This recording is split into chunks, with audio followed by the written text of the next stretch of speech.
চাকরটি জোরে জোরে আমার ম্যাসাজ করতে লাগল। আমি তাকে টাকা দিতে চাইলাম, কিন্তু সে বলল, রেখে দিন মালকিন, রাতে আদায় করে নেবঘু। আমি কিছু বুঝতে পারছিলাম না। যত সে ম্যাসাজ করছিল, আমার উপর একটা নেশা চেপে যাচ্ছিল এবং আমি গভীর ঘুমে ঢলে পড়লাম। কিন্তু এক রাতে আমার ঘুম আসছিল না। আমার হুঁশ উড়ে গেল যখন সে রাতে ম্যাসাজ করতে করতে আমার নাম ধরে ডাকল।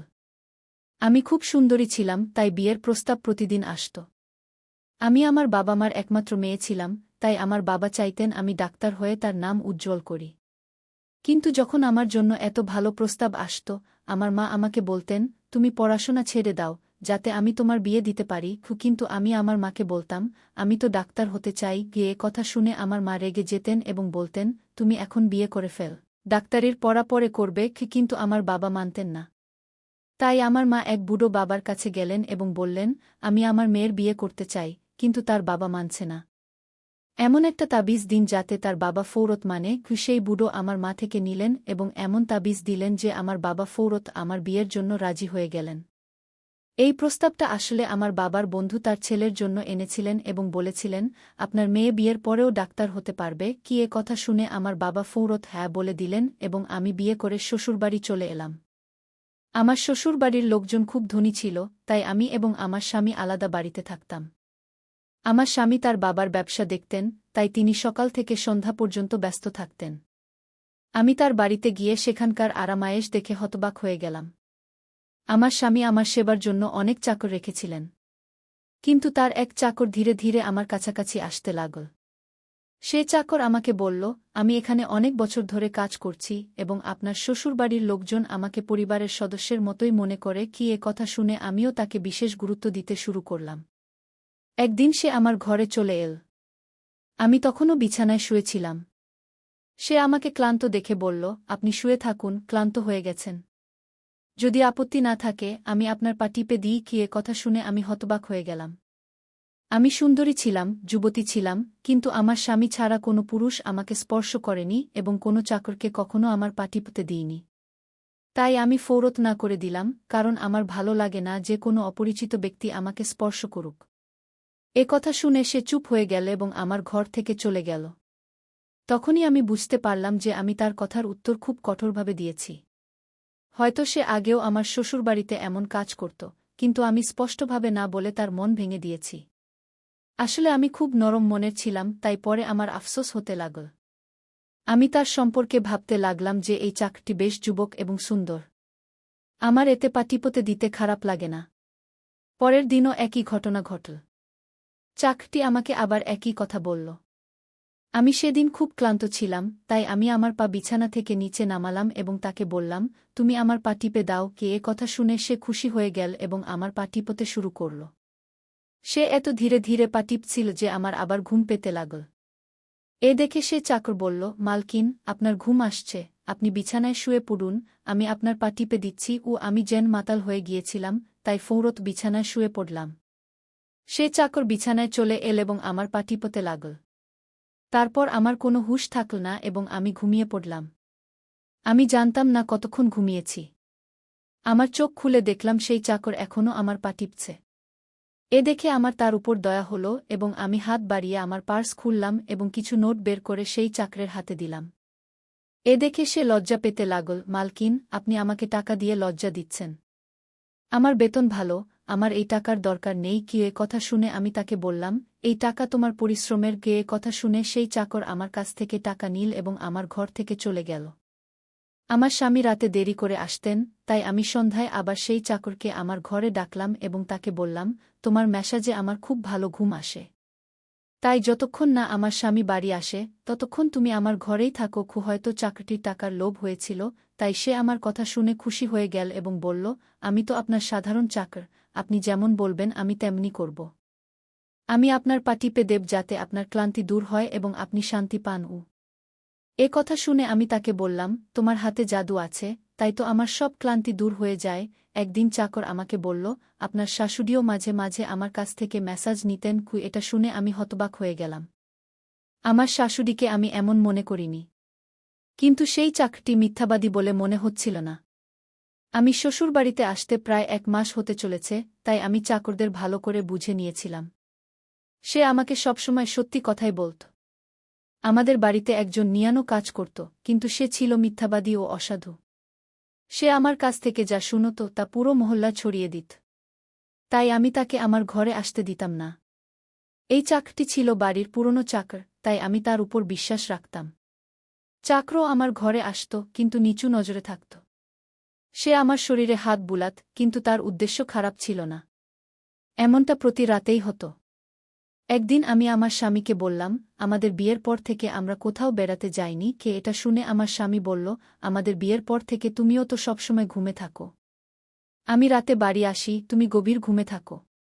দিনে আমার কাছে সময় থাকে না, আর রাতে বাড়ি আসার আগেই তুমি ঘুমিয়ে পড়ো। এটা শুনে আমি মনে মনে ভাবলাম, এসবই চাকরের মেসাজের কারণে হচ্ছে। আমার স্বামীর অভিযোগ সঠিক ছিল। আমাকে প্রতিদিন রাতে তার জন্য জেগে থাকা উচিত ছিল।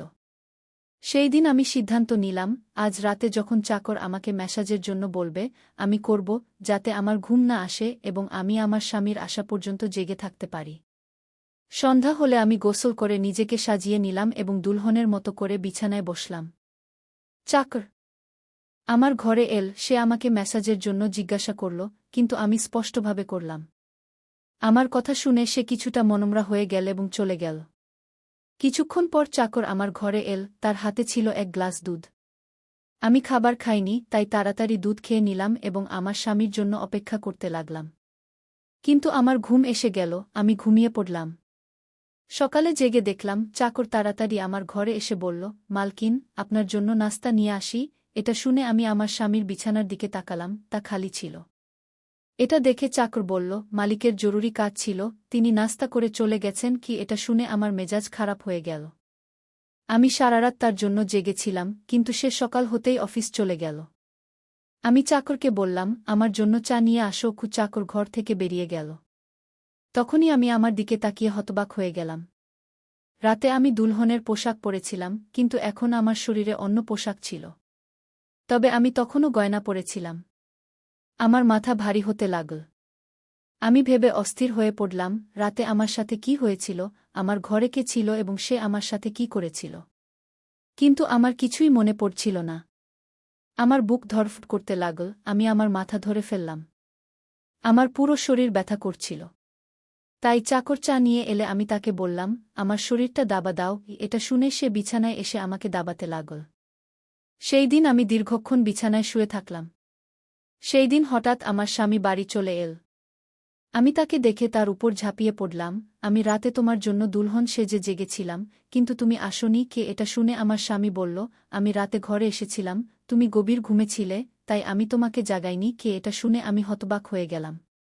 কিন্তু আমার পোশাক কে বদলাল? আর ঘুম পূর্ণ হওয়ার পরেও আমার শরীর কেন ব্যথা করছে? আমি বিভ্রান্ত হয়ে পড়লাম। আমার স্বামী বলল, ঠিক আছে, মেজাজ খারাপ করার দরকার নেই।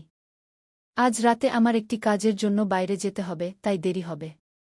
কিন্তু এখন আমার ৩-৪ ঘন্টা সময় আছে। যদি তুমি বলো, আমরা এখনই কোথাও বেড়াতে যেতে পারি। এটা শুনে আমার মেজাজ নিজে থেকেই ভালো হয়ে গেল। সঙ্গীত। আমি তাকে বললাম, হ্যাঁ, কিন্তু তুমি কেন জিজ্ঞাসা করছো?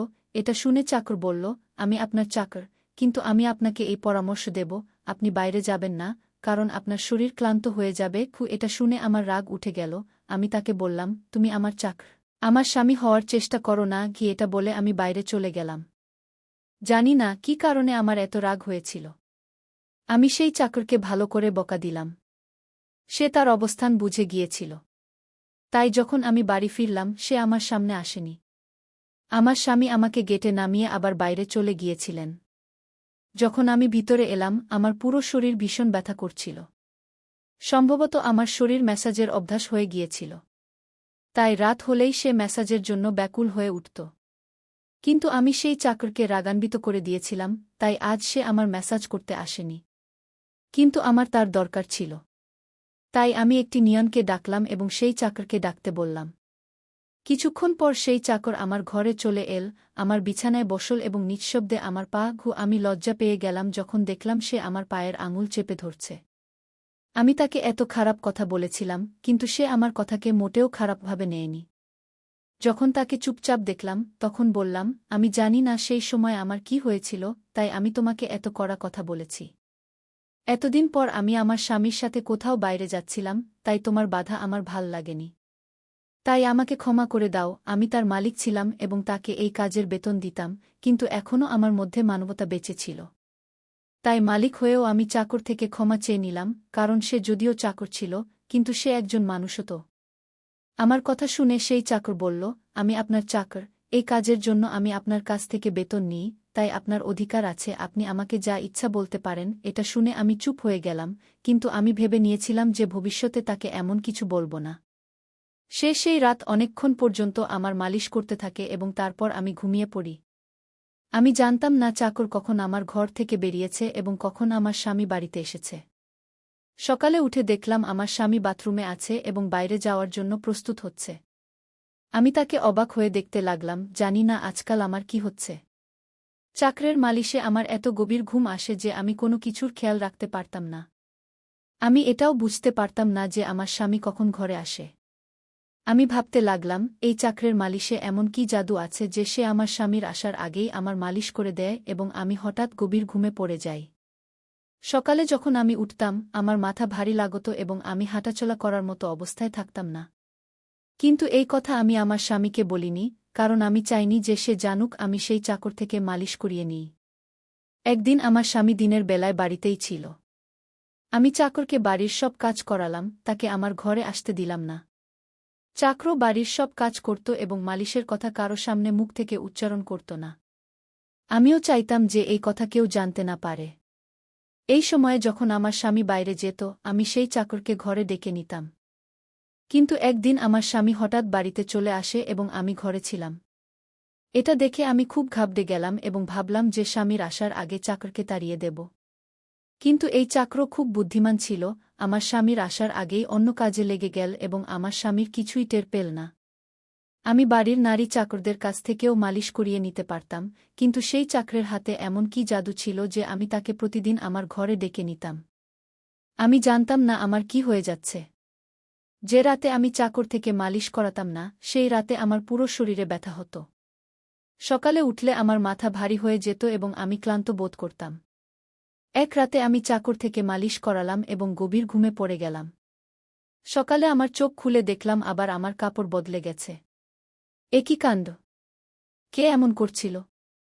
আমার স্বামী কি আমার সাথে এমন করছিল? আমি ভাবনায় পড়ে গেলাম। আমি আয়নার সামনে গিয়ে দেখে হতবাক হয়ে গেলাম, আমার পুরো শরীরে লাল দাগ পড়ে গেছে। এ কি দাগ? আমি আমার শরীরে হাত বুলাতে লাগলাম, যেন এই দাগ মুছে ফেলতে চাইছিলাম, কিন্তু তা হল না। পরের দিন আবার আমি আমার শরীর দেখলাম, দাগ কমার বদলে বাড়তে শুরু করেছে। আমি ভয় পেয়ে গেলাম। ঠিক তখনই আমার ঘরে চাকর চলে এল এবং আমাকে মালিশ করতে বলল। আমি সেই দাগ লুকাতে চেয়ে তাকে বললাম, আজ তুমি শুধু আমার পা দাবিয়ে দাও। সে আমার থেকে কিছু জিজ্ঞাসা করল না, কিন্তু আমি ভিতরে ভিতরে ভয়ে কাঁপছিলাম। যদি কোনো দিন আমার স্বামী এই দাগ দেখে ফেলে, তাহলে আমি তাকে কি জবাব দেব? আমি এই ভেবে ভেবে ক্লান্ত হয়ে পড়েছিলাম, তাই বালিশের উপর পা রেখে দিলাম। চাকর আমার মালিশ করতে লাগল, আমার চোখ ঘুমে ঢুলে এল। ঠিক তখনই চাকর এমন একটা কথা বলল যে শুনে আমার হুঁশ উড়ে গেল। সে আমাকে বলল, মালকিন, আপনি আমার খুব ভাল লাগে। আমার চোখ খুব ভারী হয়ে এল, আমি তার কথা বুঝতে পারলাম না, এবং তারপর আমি গভীর ঘুমে পড়ে গেলাম। সকালে আমার চোখ খুলে দেখলাম আমার স্বামীও বিছানায় শুয়ে আছে। আমার মাথা ভারী হচ্ছিল এবং শরীর ব্যথায় ছটফট করছিল। তবুও আমি আমার স্বামীর কাছে গেলাম এবং তাকে ধীরে ধীরে সেই দাগের কথা বললাম। আমি ভেবেছিলাম যে এই দাগ বাড়ছে, তাই আমার স্বামীকে কথা বলে দেওয়া উচিত। এটা শুনে আমার স্বামী আমার শরীর থেকে কাপড় সরালে সে লাফিয়ে উঠল।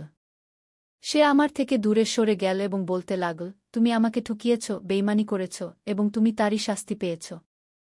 এ কোনো রোগ নয়, বরং তোমার অপরাধ। আমার মধ্যে কি কমতি ছিল যে তুমি আরেকজন পুরুষ খুঁজে নিলে? আমি কাজে ব্যস্ত ছিলাম, মরে গিয়েছিলাম না যে তুমি আরেকটা ফন্দি আটকালে। এটা শুনে আমি হতভম্ব হয়ে গেলাম। আমি তাকে বললাম, আপনি কি ধরনের কথা বলছেন? আমি নির্দোষ। কিন্তু আমার স্বামী হেসে উঠল এবং বলল, এই চিহ্নগুলো প্রমাণ করছে যে তুমি অপরাধী। এজন্যই আমার বাড়ি থেকে বেরিয়ে যাও। আমি তোমাকে তালাকের কাগজপত্র পাঠিয়ে দেব। সে আমাকে ধাক্কা দিয়ে দিয়ে বাড়ি থেকে বের করে দিল। আমি কাঁদতে কাঁদতে আমার বাবা মায়ের বাড়ি চলে গেলাম এবং তাদের আমার নির্দোষতার বিশ্বাস দিলাম। তারা আমার আপনজন ছিল, তাই তারা বিশ্বাস করল। তারা বলল যে তারা আমার স্বামীর সাথে কথা বলতে যাবে। কিন্তু তাদের যাওয়ার আগেই তালাকের কাগজপত্র চলে এল এবং আমার হাসিখুশি জীবন ধ্বংস হয়ে গেল। আমি এটার দায় কার উপর দেব? কেউ তো ছিল না। আমি কয়েকদিন ধরে কাঁদলাম। আমার মনে হচ্ছিল যেন আমি মরে যাচ্ছি। একদিন আমার মা আমার ঘরে এল এবং বলল, কেউ তোমার সাথে দেখা করতে এসেছে। আমি দৌড়ে গেলাম, ভাবলাম হয়তো আমার স্বামী এসেছে, সে আমার নির্দোষতা বুঝতে পেরেছে। কিন্তু সেখানে আমার স্বামী ছিল না, বরং সেই চাকর ছিল যে তার বাড়িতে কাজ করত। আমি তাকে আসার কারণ জিজ্ঞাসা করলাম, সে বলল, আমি আপনার সেই চিহ্নগুলোর কথা জানি। এটা শুনে আমি হতবাক হয়ে গেলাম। আমি তাকে জোরে ধরে ফেললাম এবং তার শার্টের বোতাম এক ঝটকায় খুলে দিলাম। এখন আমি বুঝতে পারলাম কেন আমার স্বামী আমার উপর এত নোংরা অভিযোগ এনেছিল। এটা বলে আমি চাকরের বুকে মুষ্টাঘাত করা শুরু করলাম। আমি বললাম, এই চিহ্নগুলো আমার শরীরে কিভাবে এল? তুমি মেসেজের অজুহাতে আমার সাথে কি করেছিলে? আমাকে সত্যি সত্যি বল। এটা শুনে চাকর আমার দুটি হাত ধরে ফেল এবং বলল, আমার নাম রাজেন্দ্র এবং আমি তোমার সাথে ইউনিভার্সিটিতে পড়তাম। কিন্তু আমি তোমাকে ভালোবেসে ফেলেছিলাম। আমিও ডাক্তার হতে চেয়েছিলাম এবং ভেবেছিলাম যখন আমরা দুজনেই ডাক্তার হয়ে যাব, তখন আমি তোমার বাবার কাছ থেকে তোমার হাত চেয়ে নেব। কিন্তু একদিন তোমার সেলিনার মুখে শুনলাম যে তোমার মা তোমার বিয়ে দ্রুত করতে চায়। তাই আমি ভয়ে তোমার বাড়িতে প্রস্তাব পাঠালাম, কিন্তু তোমার বাবা তা প্রত্যাখ্যান করল এবং বলল, আমি আমার মেয়ের বিয়ে তখনই দেব যখন সে ডাক্তার হয়ে যাবে। তাই আমি চিন্তামুক্ত হয়ে আমার পড়াশোনা শুরু করলাম। আমাকে এক সপ্তাহের জন্য আমার কাজিনের বিয়েতে শহরের বাইরে যেতে হয়েছিল, তখনই তোমার বিয়ে হয়ে গেল। সে এগুলো সব আমাকে বলছিল এবং আমি নিঃশব্দে তাকে দেখছিলাম। যখন আমি ফিরে এলাম, আমার প্রেমিকা অন্য কারো বধূ হয়ে গিয়েছিল। আমি তোমার ভালোবাসা ও পাগলামিতে তোমারই বাড়ির চাকর হয়ে গেলাম, যাতে আমি তোমার কাছাকাছি থাকতে পারি। আমি তোমার কাছে আসতে চেয়েছিলাম, তাই মেসেজের অজুহাতে তোমার ঘরে চলে আসতাম এবং রাতে তোমার দুধে বেহোশির ওষুধ মিশিয়ে দিতাম, যাতে তুমি ঘুমিয়ে থাকো এবং তোমার স্বামী তোমার কাছে আসতে না পারে। কারণ তুমি আমার ছিলে। আমি তোমাকে অন্য কারো কাছে দেখতে পারতাম না। এটা শুনে আমি হতভম্ব হয়ে গেলাম। তুমি কি আমার সাথে কখনো কিছু অন্যায় করেছ? এটা শুনে সে আমার হাত তার মাথায় রাখল এবং বলল, আমি তোমাকে ভালোবেসেছিলাম, তাই তোমার অনুমতি ছাড়া আমি তোমার সাথে কিছু করতে চাইনি। এটা শুনে আমি সেই চিহ্নের দিকে ইশারা করলাম যা আমাদের দুজনের শরীরে ছিল। এটা শুনে সে হেসে উঠল এবং বলল, আমি ডাক্তার, আর এটা শুধু ফিকশন। আমি এটা করেছি যাতে তোমার স্বামী আমাদের দুজনের উপর সন্দেহ করে। এটা বলে সে আমার কাছে ক্ষমা চাইল এবং আমি পুরো 1 বছর তাকে শাস্তি দেওয়ার পর তাকে ক্ষমা করে দিলাম এবং তারপর তার সাথে বিয়ে করলাম। তাই আমার প্রিয় বন্ধুরা, এটা ছিল আমাদের আজকের ছোট্ট গল্প। আপনি এই গল্পটি কেমন লাগলো কমেন্ট করে অবশ্যই জানাবেন। যদি আপনি এই গল্পটি পছন্দ করেন, তবে এটি লাইক করুন এবং আপনার বন্ধুদের সাথে শেয়ার করুন। যদি আপনি এরকম আরও ইন্টারেস্টিং এবং রোমান্টিক গল্প শুনতে চান, তবে চ্যানেলটি সাবস্ক্রাইব করুন এবং বেল আইকন অন করুন, যাতে আপনি আমার প্রতিটি গল্প সময়মতো পেতে পারেন। কাল দেখা হবে আরেকটি নতুন গল্প নিয়ে। ধন্যবাদ।